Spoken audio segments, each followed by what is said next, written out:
Bonjour à tous et à toutes. Je m'appelle Annie-Claude, je suis comédienne et j'ai décidé de mettre sur pied une série de courtes capsules informatives pour aider les gens qui débutent dans le milieu artistique.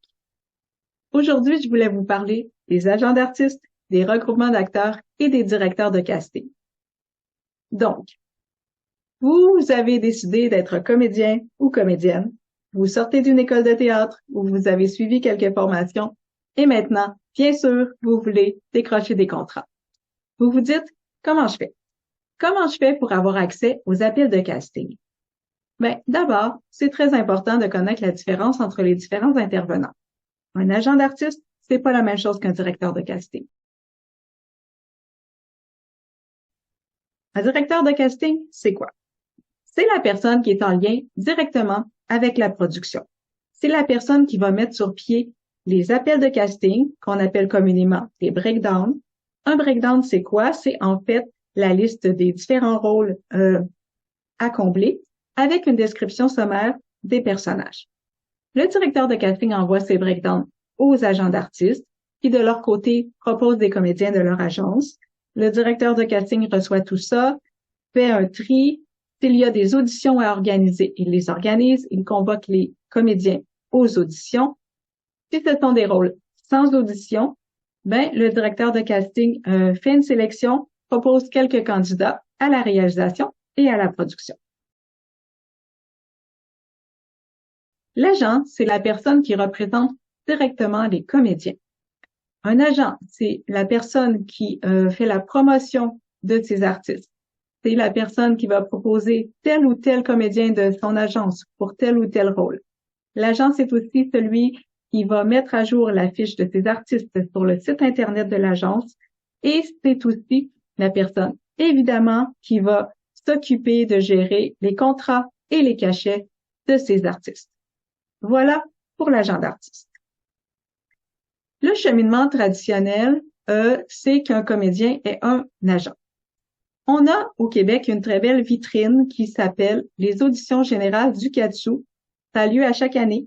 Ce sont les finissants des écoles de théâtre qui peuvent présenter des scènes devant le milieu artistique, principalement devant les agents d'artistes et les directeurs de casting. Donc, c'est une belle façon de se faire voir et c'est souvent la possibilité de se trouver un agent.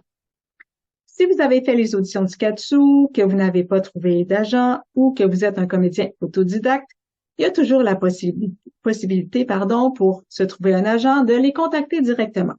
Donc, vous envoyez votre candidature, vous proposez comme comédien avec votre matériel, c'est-à-dire votre CV d'acteur, vos photos de casting et vos démos jeux et voix si vous en avez. Il existe une autre option qui s'appelle les regroupements d'acteurs. Au Québec, du côté francophone, on a cette option-là. Ça existe surtout au Québec parce qu'ailleurs, dans le reste du Canada, puis du côté anglophone, ça n'existe pas vraiment. Eux, le fonctionnement, c'est vraiment qu'un acteur a un agent. Ici, on a l'option des regroupements. C'est quoi un regroupement d'acteurs? Ça mange quoi en hiver? Ben, en fait, vous proposez votre candidature et s'ils vous acceptent, vous vous inscrivez. Quand vous vous inscrivez, vous avez une cotisation annuelle à payer qui varie entre 500 et 1000 dollars, dépendamment du regroupement. Ça vous donne accès à quoi? Ben d'abord, vous avez votre fiche d'acteur sur le site Internet du regroupement. Ensuite, vous recevez les breakdowns directement dans votre boîte de courriel personnelle. Et là, c'est vous qui décidez pour quel rôle vous vous proposez. Donc, vous avez le choix. Évidemment, pour avoir un agent ou pour faire partie d'un regroupement, il y a certains critères, dont le principal est souvent d'être déjà membre de l'Union des artistes. Oui, c'est pas toujours facile. En fait, certaines agences acceptent d'avoir des comédiens hors union, mais la plupart du temps, on vous demande d'être membre de l'UDA ou du moins d'être stagiaire. Si vous sortez d'une école de théâtre, les diplômés ont maintenant la possibilité, en fait, dès qu'ils sortent de l'école, ils ont déjà 15 crédits UDA d'accumuler, ce qui leur permet automatiquement, à la sortie de l'école, d'être stagiaire UDA. Si vous êtes un comédien autodidacte, vous n'avez pas cette possibilité-là. Donc, vous devez travailler un peu plus fort pour obtenir votre premier crédit UDA.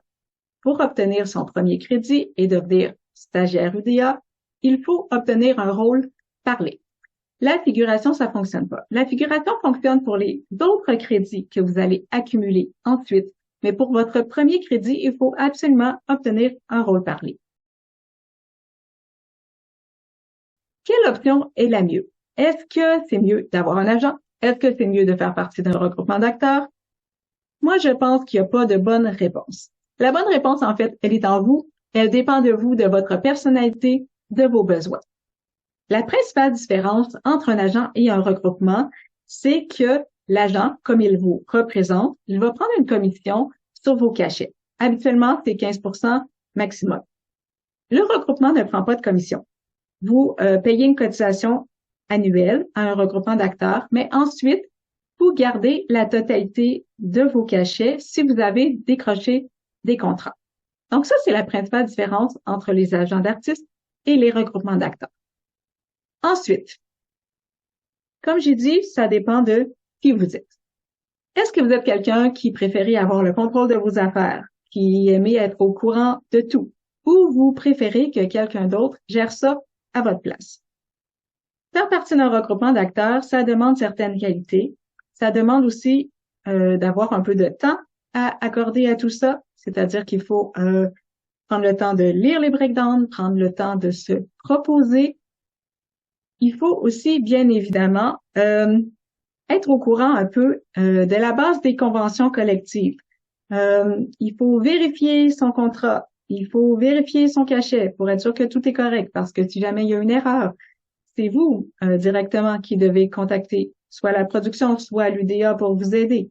Alors que si vous aviez un agent, c'est l'agent qui fait tout ça pour vous. Ensuite, si vous faites partie d'un regroupement d'acteurs, c'est important aussi de très bien connaître son casting, de ne pas se proposer pour n'importe quoi. Parce que la beauté de la chose, c'est que vous avez accès au breakdown. Donc, vous pouvez vous proposer pour ce que vous voulez. C'est vous qui choisissez. Allez-y avec parcimonie. Allez-y mollo dans l'envoi de vos courriels. Connaissez très bien votre casting, vos habiletés, choisissez les rôles pour lesquels vous vous proposez. Parce que si vous inondez les directeurs de casting de courriels, si vous vous proposez pour tout et n'importe quoi, un, ça fait pas très professionnel, et deux, vous risquez de vous faire une mauvaise image, une mauvaise réputation. Donc, allez-y mollo.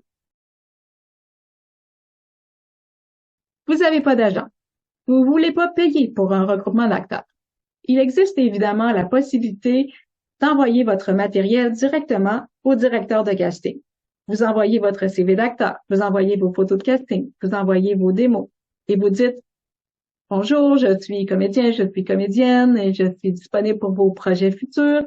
Si jamais vous avez un rôle qui correspond à mon casting, merci de penser à moi. » Donc, c'est une belle possibilité. En fait, oui, je vous encourage à le faire, mais ne faites pas que ça. Parce que vous risquez facilement de tomber dans l'oubli. Évidemment, si vous êtes un acteur très connu, c'est possible que les directeurs de casting pensent à vous. Mais sinon, ça se peut que vous attendiez que le téléphone sonne longtemps ou que vous attendiez longtemps devant votre boîte de courriel. Parce que c'est un milieu qui roule très, très vite. Les directeurs de casting sont des personnes très occupées. Alors, c'est pas nécessairement évident que lorsqu'ils vont avoir un rôle qui correspond à votre casting, qu'ils vont penser à vous. Donc, c'est une option, mais je vous suggère de ne pas faire que ça. Finalement, je vais vous mettre en lien dans les commentaires des liens qui pourraient vous être utiles, c'est-à-dire, entre autres, le site Internet de l'Association des directeurs de casting du Québec, où vous allez retrouver les noms des directeurs de casting.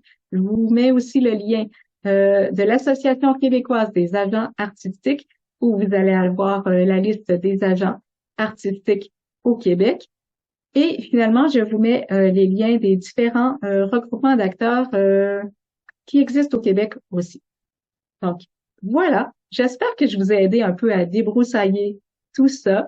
Je vous invite, si ça vous intéresse, à écouter prochainement mes prochaines capsules à venir.